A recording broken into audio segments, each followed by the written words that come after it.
Everyone, welcome back to the channel. तो last lecture में हमने ब्रिक्स के पीवाईक्यू को बहुत ही बेहतरीन लेवल पर डिस्कस किया है और आज भी हम उसको डिस्कस करने वाले हैं।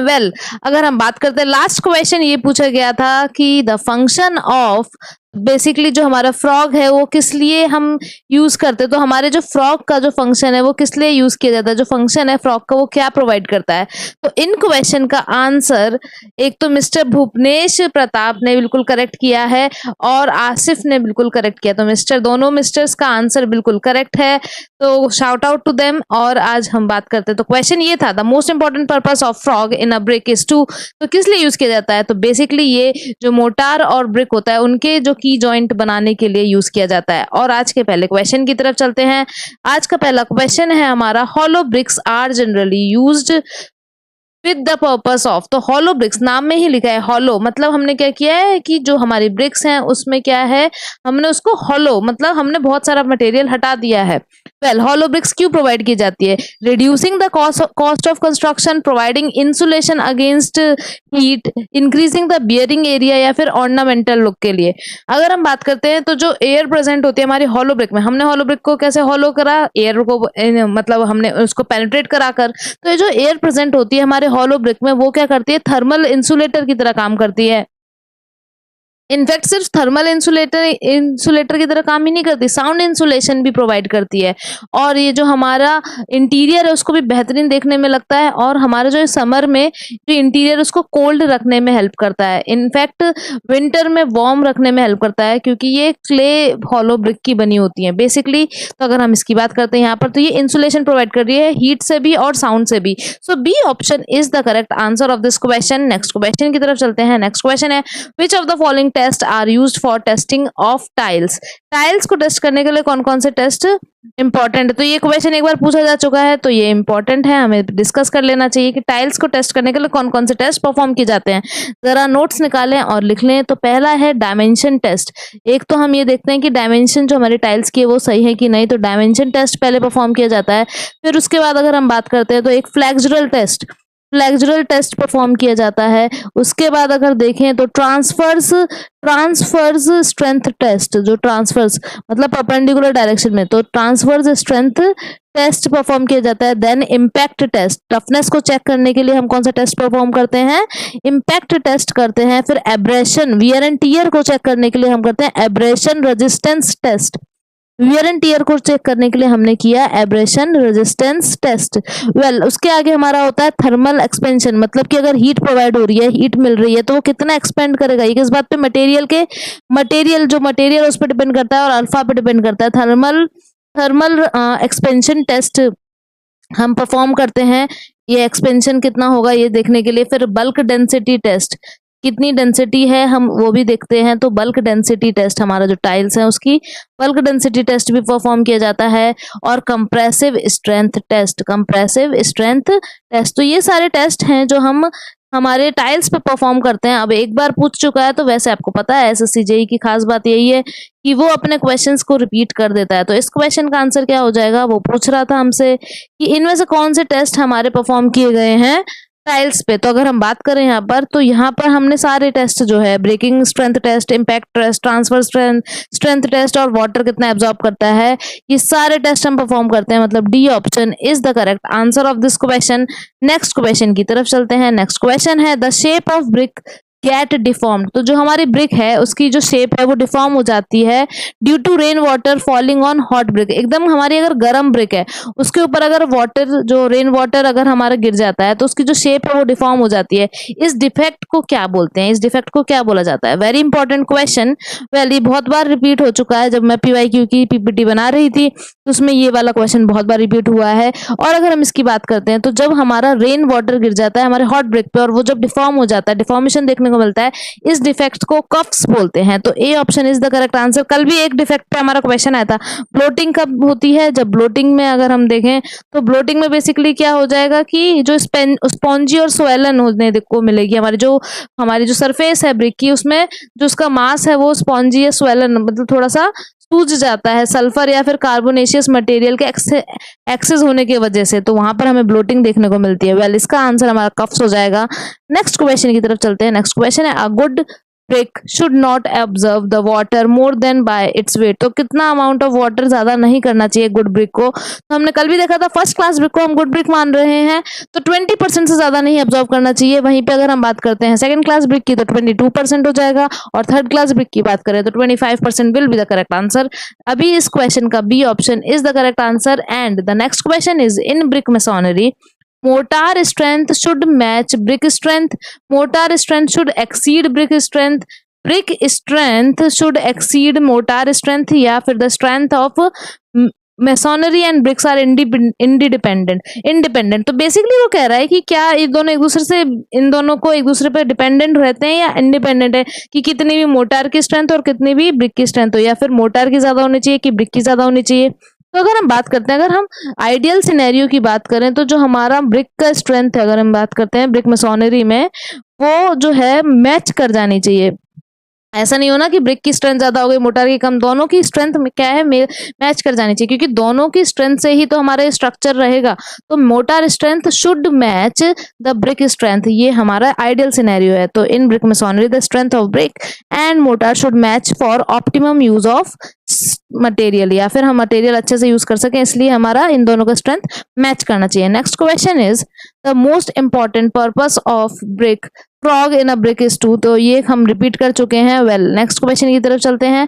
The bricks which are extensively used for basic refractories in furnaces are. तो अगर हम बात करें कुछ तरीके की ब्रिक्स होती है, जरा हम देख लेते हैं। एक होता है एसिडिक कंडीशन में जो हमारी ब्रिक्स होती है, एक होती है हमारी बेसिक कंडीशन में, एक होती है हमारी न्यूट्रल। तो एसिडिक कंडीशन में जो हमारी ब्रिक होती है उनके अंदर सिलिका, क्वार्टजाइट, इनका प्रोपोर्शन ज्यादा देखने को मिलता है। वेल अगर हम बात करें बेसिक जो होती है हमारी, उनके अंदर हमें मैग्नीशियम, मैग्नीटाइट, एल्यूमिना का परसेंटेज ज्यादा देखने को मिलता है। और जब हमारी न्यूट्रल होती है तो उसके अंदर क्रोमेट का होता है। वेल यहाँ पर हमारा पूछा जा रहा है बेसिक के बारे में, तो ऑब्वियसली जो मैग्नेटाइट या फिर एल्यूमिना वाली ब्रिक जो होंगी वो हमारा हो जाएगा। तो अगर हम बात करें क्रोम ब्रिक्स की, तो ये हमारी न्यूट्रल में कंसिडर की जाएंगी। ये क्या है हमारा न्यूट्रल। सिलिमिनेट की बात करेंगे तो ये हमारा एसिडिक है, अगर इसकी बात करें ये एसिडिक ब्रिक है। और अगर हम बेसिक की बात करते हैं तो मैग्नेटाइट वाला जो होता है, मैग्नेसाइट वाला, ये हमारा बेसिक कंडीशन में मिलती है। तो अगर हम इसकी परसेंटेज बढ़ाते हैं और बेसिक ब्रिक के बारे में पूछा जा रहा है तो C option is the correct answer of this question. Next question की तरफ चलते हैं। नेक्स्ट क्वेश्चन है हमारा बहुत ही खूबसूरत ईएससी 2002 का क्वेश्चन। ईएससी के क्वेश्चन एसएससी जेईई के लिए फेवरेट है और आप देख सकते हो कंपोनेंट बहुत बार इन लोगों ने क्वेश्चन पूछ लिया। आज पूछ रहे हैं एल्यूमिना का क्या काम है। एल्यूमिना देखते ही पता होना चाहिए कि वो हमारा प्लास्टिसिटी प्रोवाइड करता है, मोल्डिंग में हेल्प करने के लिए। तो एल्यूमिना का हो जाएगा, ए का हो जाएगा 2। सिलिका की बात करते हैं तो सिलिका का सबसे ज्यादा परसेंटेज होता है और वो हमारा किस चीज में हेल्प करता है। सिलिका की अगर बात की जाए तो वो हमारी हेल्प करता है जो श्रिंकेज से बचाने में, श्रिंकेज से बचाने में सिलिका हेल्प करता है। तो श्रिंकेज से बचाने में सिलिका हेल्प करता है, इसका मतलब बी का क्या हो जाएगा 4। मैग्नीशिया की अगर हम बात करते हैं, मैग्नीशिया जो है अगर इसकी देखें तो ये कलर ऑफ ब्रिक प्रोवाइड करता है, टिंट येलो कलर प्रोवाइड करता है। वहीं पे लाइमस्टोन की अगर बात की जाए, लाइमस्टोन की बात की जाए तो ये है रिएक्ट विद सिलिका। लाइमस्टोन क्या है, जब हमारी बर्निंग टेम्परेचर होती है तो सिलिका से आराम से रिएक्ट कर सके, फ्यूजन में हेल्प करने में लाइम हेल्प करता है। तो डी का हमारा 3 हो जाएगा, मैग्नीशिया हमारा 1। 2 4 1 3 will be the correct answer. That mean C option is the correct answer of this question. Well अगर हम बात करते हैं नेक्स्ट क्वेश्चन की, नेक्स्ट क्वेश्चन है हमारा consider the following stage in the manufacturing of brick. सबसे पहले हमारा क्या किया जाता है, अगर हम इसकी बात करते हैं, ये क्वेश्चन पहले भी बहुत बार आ चुका है। सबसे पहले अगर हम बात करें इसकी तो हम रिमूवल ऑफ टॉप सॉइल, क्योंकि जो ऊपर की टॉप सॉइल है उसमें बहुत ज्यादा मतलब मॉइस्चर देखने को मिलता है, तो हम उसको हटाते हैं। तो हमने उसको हटाया, हम उसको हटाते हैं, फिर उसको क्लीन करते हैं, फिर उसके बाद हमने उसको एटमॉस्फेयर में रखा तो उसको वेदरिंग बोली जाती है, वेदरिंग करते हैं। फिर हम करते हैं टेम्परिंग, वेदरिंग के बाद हम करते हैं टेम्परिंग, वो भी पग मिल में। तो सबसे पहले हमने वेदरिंग की, फिर हमने क्या किया टेम्परिंग की, और फिर हमने किया मोल्डिंग, फिर हमने किया मोल्डिंग। मतलब कि सबसे पहले अगर स्टेप की बात करें, इसको 1 और इसको हम 2 मतलब ए बी कर देते हैं, ए बी और फिर सी। तो सबसे पहले हमने क्या किया वेदरिंग की, फिर हमने टेम्परिंग किया, फिर मोल्डिंग किया। 1 3 2 will be the correct answer of this question, मतलब C option is the correct answer. Next question की तरफ चलते हैं। क्वेश्चन कह रहा है why are bricks soaked in water before using the brick masonry. जब पीवाईक्यू लगा देते हैं, ये आप देख सकते हो ईएससी 2007 में पूछा गया है और ये एसएससी 2021 में रिपीट हो गया है। दैट मीन्स कि ये जो क्वेश्चंस हैं ईएससी के बहुत इंपॉर्टेंट हैं। ये क्वेश्चन रिपीट होते हैं। तो क्वेश्चन कह रहा है why are bricks soaked in water before using the brick masonry. जब हम मेसोनरी करने के लिए यूज करने वाले हैं ब्रिक्स को, तो हम ये ब्रिक्स को वाटर में क्यों सोक करते हैं? फॉर रिमूविंग डस्ट, डस्ट को रिमूव करने के लिए, फॉर रिड्यूसिंग एयर वॉइड्स को रिड्यूस करने के लिए, for preventing depletion of moisture from the motor. देखो डस्ट वस्ट को रिमूव करने के लिए तो हम करते ही हैं, लेकिन सबसे इंपॉर्टेंट बात क्या है? मोटार किससे बना? मोटार हमारा बनता है सीमेंट, फाइन एग्रीगेट और वाटर के मिक्सचर से। अब अगर जो मोटार में हमने वाटर डाला है, अगर उसको हमारा जो ब्रिक्स है, अगर उसके वॉइड्स ने हमारा जो मोटार का वाटर है उसको ही तक कर लिया या उसको ही ले लिया, तो फिर वहां पे क्या हो जाएगा? मोटार में पानी की कमी हो जाएगी, डिप्लेशन देखने को मिलेगी। तो सबसे इंपॉर्टेंट तो यही रीजन है कि जो ब्रिक्स को हम वाटर में सोक करते हैं, क्यों? क्योंकि वो प्रिवेंट कर सकें depletion of moisture from mortar. C option is the correct answer of this question. Next question is crushing strength of first class brick. First class brick की जो क्रशिंग स्ट्रेंथ है वो कितनी होनी चाहिए? ठीक है, crushing strength of first class brick should not be less than, कितने से कम नहीं होनी चाहिए। तो अगर हम बात करते हैं, ये शायद हमने कल भी डिस्कस किया था, और यहाँ पर ये होता है कि जो फर्स्ट क्लास ब्रिक होती है उसकी crushing strength, first class brick की अगर हम बात करते हैं तो उसकी क्रशिंग स्ट्रेंथ जो है 10.5 न्यूटन पर mm स्क्वायर से कम नहीं होनी चाहिए। और अगर सेकंड क्लास ब्रिक की बात करें तो 7 न्यूटन पर mm स्क्वायर से कम नहीं होनी चाहिए। तो सेकंड क्लास ब्रिक की क्या हो जाती है हमारी? 7 न्यूटन पर mm स्क्वायर अगर हम बात करते हैं। और अगर हम फर्स्ट क्लास की बात करें तो हमारा 10.5 न्यूटन पर mm स्क्वायर से कम नहीं होना चाहिए। और अगर हम देखें यहाँ पर थर्ड क्लास ब्रिक की बात करें तो यहाँ पर जो थर्ड क्लास ब्रिक होती है उसकी 5 न्यूटन पर mm स्क्वायर से कम नहीं होनी चाहिए, 5 न्यूटन पर mm स्क्वायर से कम नहीं होनी चाहिए। या फिर हम क्या बोल देते हैं 35 kg per centimetre square, 35 kg per centimetre square भी। लेकिन अभी इस क्वेश्चन का आंसर हमारा C option is the correct answer. Next question की तरफ चलते हैं। What is the main function, इतनी बार रिपीट हुआ है भाई, what is the main function of alumina in brick earth? To impart plasticity. और किस लिए हम एल्यूमिना को प्रोवाइड करते हैं? एल्यूमिना का परसेंटेज ही हमारा 20 से 30% रहता है, और जो हमारी प्लास्टिसिटी है उसको इम्पार्ट करने का काम हमारा एल्यूमिना का है। अगर हम बात करते हैं नेक्स्ट क्वेश्चन की, नेक्स्ट क्वेश्चन है glazing is use to make earthenware. तो जो ग्लेजिंग प्रोसेस है बेसिकली वो हमारे अर्दनवेयर जो होते हैं, अर्दनवेयर जो है उनको क्या करने के लिए यूज किया जाता है? हार्ड, सॉफ्ट, पोरस या फिर इम्परवियस करने के लिए। तो बेसिकली अगर हम ग्लेजिंग की बात करते हैं तो ग्लेजिंग में क्या होता है कि हमारा जो हमने क्ले का अर्दनवेयर बनाया, जो हमने क्ले से प्रोडक्ट बनाए, अब उस पे एटमॉस्फेयर का कोई इफेक्ट ना हो, इस वजह से हम एक इम्परवियस लेयर की कोटिंग करते हैं। इसी प्रोसेस को हमारा ग्लेजिंग कहा जाता है। अब 3 टाइप की ग्लेजिंग होती है, एक होता है ट्रांसपेरेंट, एक होता है ओपिक और एक होता है लेड की। तो ट्रांसपेरेंट हम ग्लेजिंग करते हैं, एक हम करते हैं ओपेक के अंदर क्या है वो बिल्कुल हमको ना दिखे, और एक हो जाती है हमारी लेड की ग्लेजिंग। ग्लेजिंग क्या है? इम्परवियस कोटिंग की जाती है कि जो एनवायरनमेंट का इफेक्ट हमारे क्ले के प्रोडक्ट पे बिल्कुल ना हो। So D option is the correct answer of this question.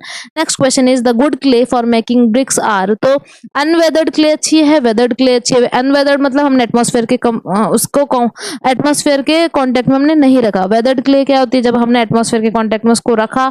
सिल्टेड clay अच्छी है या फिर हमारी बीसी सॉइल अच्छी है? तो यहाँ पर अगर हम बात करते हैं वेदरिंग हम प्रोसेस भी करते हैं, तो ऑब्वियसली हमारा जो क्ले है वो weathered clay will be the good for making bricks. So B option is the correct answer of this question. And the next question is excess of silica in brick earth result in. तो अगर हमारा जो silica है जो कि 50 से 60% के बीच में होना चाहिए, अगर वो एक्सेस में हो जाता है, अगर एक्सेस में हो जा रहा है तो क्या दिक्कत देखने को मिलेगी?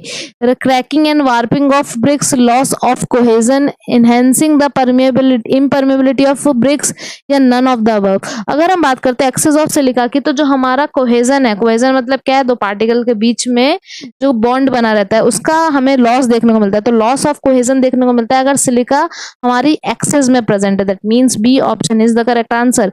वहीं पे अगर हम बात करें क्रैकिंग और वार्पिंग हमें कब देखने को मिलती है? जब हमारा मैग्नीशिया परसेंटेज में ज्यादा हो जाए। सिलिका जो है हमारा क्रैकिंग और वार्पिंग से बचाता है। अगर हम बात करते हैं अभी सिलिका एक्सेस होने की वजह से लॉस ऑफ कोहेजन देखने को मिलता है। And the question is next question, field test to determine soundness of the burnt brick is. तो अगर हम फील्ड टेस्ट पे बात करें, फील्ड टेस्ट कर रहे हैं हम साउंडनेस का, तो कैसे पता करेंगे? तो फील्ड टेस्ट में क्या करते हैं, हम 2 ब्रिक्स लेते हैं और उनको हम स्ट्राइक करते हैं और हमें एक रिंगिंग साउंड सुनाई देनी चाहिए। अगर रिंगिंग साउंड नहीं सुनाई दे रही है तो ऑब्वियसली जो हमारी ब्रिक है वो अच्छी नहीं है। तो अगर हमें बर्न करना है, बर्न ब्रिक की जो टेस्ट करनी है साउंडनेस के लिए, तो क्या करेंगे? Striking 2 bricks against each other and listening the sound. बिल्कुल हमें बहुत ही क्लिंकरिंग सी साउंड आनी चाहिए। स्क्रैचिंग द सरफेस में हम हार्डनेस चेक करते हैं और 1 मीटर से अगर हम उसको ड्रॉप करके देख रहे हैं तो फिर वहां पर हम उसकी बेसिकली ये चेक कर रहे हैं कि वो ब्रेक हो रहा है कि नहीं हो रहा है। तो यहाँ पर अभी हमारा B option is the correct answer. हम जब इसको स्क्रैच करते हैं तो हमें बेसिकली क्या देखने को मिलता है, स्क्रैच करते हैं तो हमें हार्डनेस देखने को मिलती है, और जब हम उसको 2 ब्रिक्स को टुगेदर हम उसको स्ट्राइक करते हैं तो हमको साउंडनेस का टेस्ट देखने को मिलता है। लास्ट क्वेश्चन हम पहले भी डिस्कस कर चुके हैं और ये क्वेश्चन आप लोगों को कमेंट सेक्शन में करना है, बताना है कि स्टेटमेंट 1 स्टेटमेंट 2 जो final grinding of cement result in early development of strength, statement 1 है। स्टेटमेंट 2 कह रहा है the finer the cement the higher is the rate of hydration. दोनों स्टेटमेंट ट्रू है नहीं है, वो पहला जो स्टेटमेंट है वो करेक्ट है, दूसरा स्टेटमेंट रॉन्ग है, ये करेक्ट एक्सप्लेनेशन है कि नहीं ये आपको बताना। और ये 2020 का क्वेश्चन है, पीवाईक्यू है, तो बहुत ही इंपॉर्टेंट क्वेश्चन है। अपने नोट्स में भी इसको इंक्लूड कर लीजिएगा और आंसर कमेंट सेक्शन में करना मत भूलिएगा। Thank you so much for watching and keep learning, keep rocking.